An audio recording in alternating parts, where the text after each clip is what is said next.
Welcome back to Devotion Time.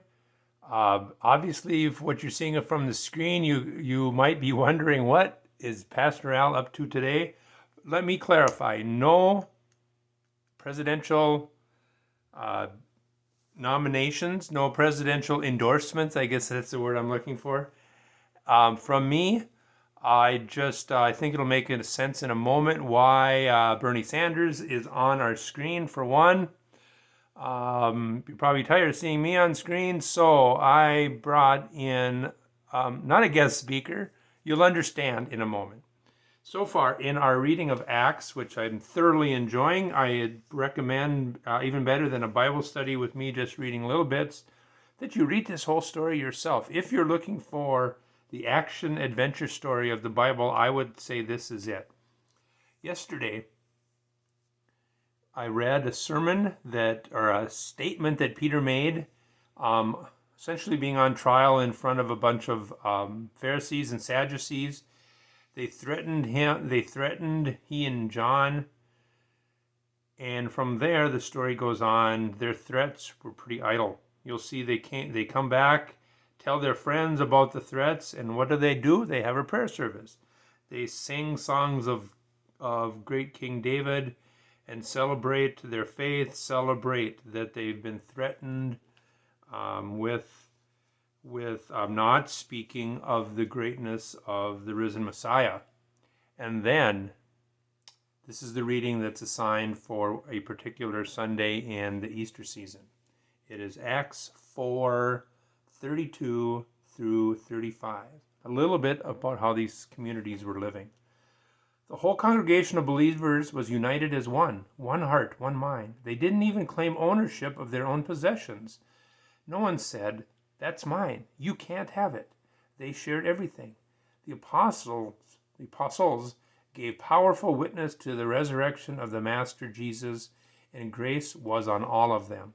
And so it turned out that not a person among them was needy. Those who owned fields and houses sold them and brought the price of the sale to the apostles and made an offering of it. The apostles then distributed according to each person's need.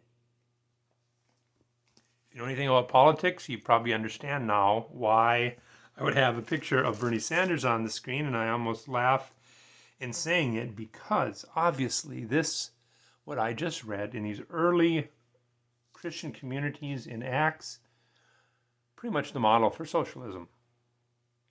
That may make you uncomfortable. That may make you maybe even fume thinking that Pastor Al's bringing politics into this. I'm not. I'm just saying socialism would have worked. Would have worked. Oh, I'm sorry. My screen just timed out. Let's get back to our picture.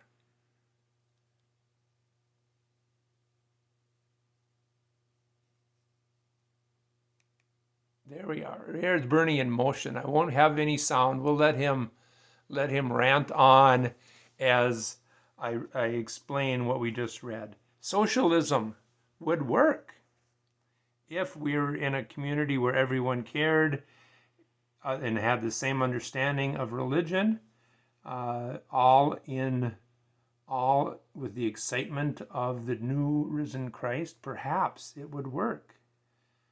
But our world's full of sin. Our countries are full of different faiths. And you'll see as we go on in these Bible studies, this book of Acts, that there were problems in their communities themselves because of human sin. We'll get to that in a moment. We'll pause Bernie a second here before we get on to this. Is a question from another person apparently. There's Bernie giving these young people what they want to hear.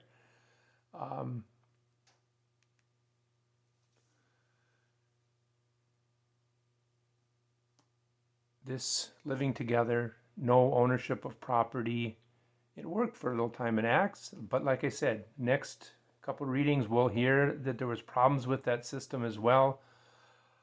Read this book for yourselves, folks. It's interesting, it's informative towards our faith, and it helps us see the excitement of the first Christian revival.